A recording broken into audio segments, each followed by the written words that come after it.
আসসালামু আলাইকুম। আমি এখন বানাবো ক্রিম অফ মাশরুম স্যুপ। তো সেই জন্য আমি ক্রিমের বদলে অ্যাকচুয়ালি আমার বাংলাদেশের সঙ্গে ক্রিম পাওয়া যায় না, আমি দুধ দিয়ে এটা সাবস্টিটিউট করব আর কি।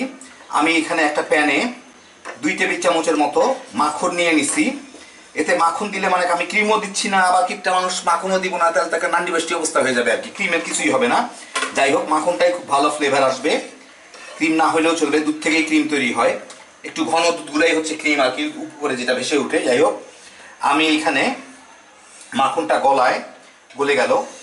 এর মধ্যে আমি কিছু পেঁয়াজ কুচি, প্রায় 1-1.5 টেবিল চামচ, আমার রুচি মতো আর কি, এগুলা স্ট্যান্ডার্ড কোনো মাপ নাই। আর কিছু রসুন কুচি দিয়ে এগুলাকে আমি একটু হালকা করে ভাজবো, জাস্ট সাইডগুলা বাদামি হওয়া পর্যন্ত আর কি। স্যুপ তৈরি করা খুবই সোজা, অত ভেজালের কোনো কিছু নাই।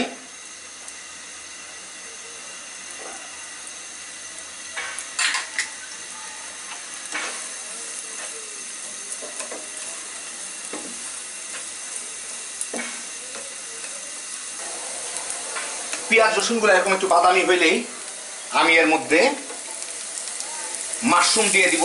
বেশ কতগুলো মাশরুম আমি রাখছি আমার রুচি মতো আর কি, ওগুলা। এটা হচ্ছে অয়েস্টার মাশরুম বলে খুব সম্ভব, এটা বাংলাদেশের মাশরুম, প্রচুর পাওয়া যায়, যে কোনো মাশরুমই এতে ব্যবহার করা যায়, এর কোনো কিছু নাই। তো অয়েস্টার মাশরুমটা আমাদের তৈরি হয় সহজলভ্য, সেটা আমি ব্যবহার করতেছি। এখন মাশরুমটা কিন্তু যথেষ্ট পানি ছাড়বে, এটাকে একটু ভেজে নিব।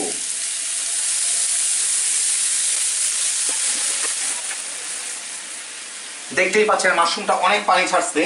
এই পানিটাকে আমি হালকা আছে, মানে মাঝারি থেকে একটু কম আছে, পানিটাকে শুকায় নিব, একই সাথে মাশরুমটাও সিদ্ধ হয়ে যাবে।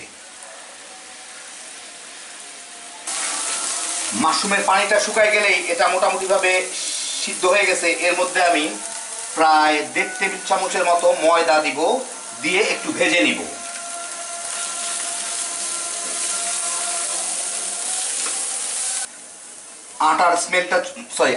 ময়দার স্মেলটা চলে গেলে আমি এর মধ্যে অল্প একটু গোলমরিচের গুঁড়া দিব, একটু লবণও দিয়ে দিই, পরে দিতে হবে নিয়ম একটু হালকা করে ভেজে নিব, যাতে গোলমরিচটা একটু টালা হয়ে যায়, হালকা একটু গরম হলেই হবে, ওর ফ্লেভারটা বের হলেই চলবে।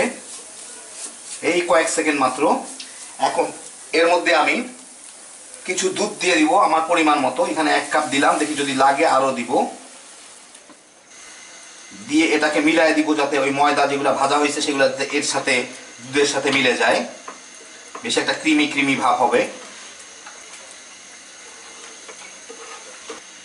আমার কেন জানি মনে হচ্ছে এটা একটু বেশি ঘন হয়ে যাবে, সেই জন্য আমি আরো কিছু দুধ অ্যাড করব এর মধ্যে, প্রায় 1.5 কাপের মতো দিলাম। হ্যাঁ, এতেই হয়ে যাবে ইনশাল্লাহ। একটু টেস্টটা দেখে নিই, লবণটা পারফেক্ট হয়েছে। এখন এটাকে ফুটানো অবস্থা পর্যন্ত আনবো।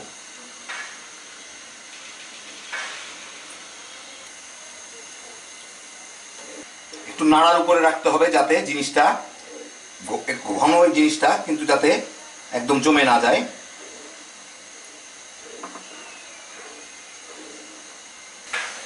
স্যুপটা ফুটে উঠছে, যথেষ্ট ঘন হয়েছে বা যথেষ্ট ক্রিমি হয়েছে।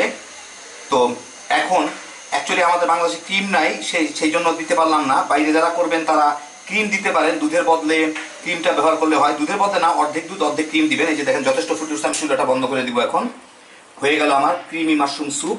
এখন আমি একটা বাটিতে ঢেলে আপনাদের দেখাচ্ছি। খুবই মজার, খুবই সুন্দর ফ্লেভারের একটা জিনিস। বুঝতেই পারতেছেন, বাটারের মধ্যে রসুন আর পেঁয়াজ ভাজলে যায় এরকম একটা ফ্লেভার আসে, অসাম একটা ফ্লেভার। যাই হোক, আমি দেখাচ্ছি আপনাদেরকে। তো এই যে দেখেন, একটা বাটির উপর সাজায় নিলাম, আপনাদের ঘনত্বটা দেখাই, এটা দেখলেই বুঝতে পারবেন। এই যে দেখেন যথেষ্ট ক্রিমি, মানে এই যে দেখেন যথেষ্ট ক্রিমি, প্রচুর মাশরুম, খাইতে খুবই মজা, ফ্লেভারটা একদম পেটটা ভরে দেয় আর কি।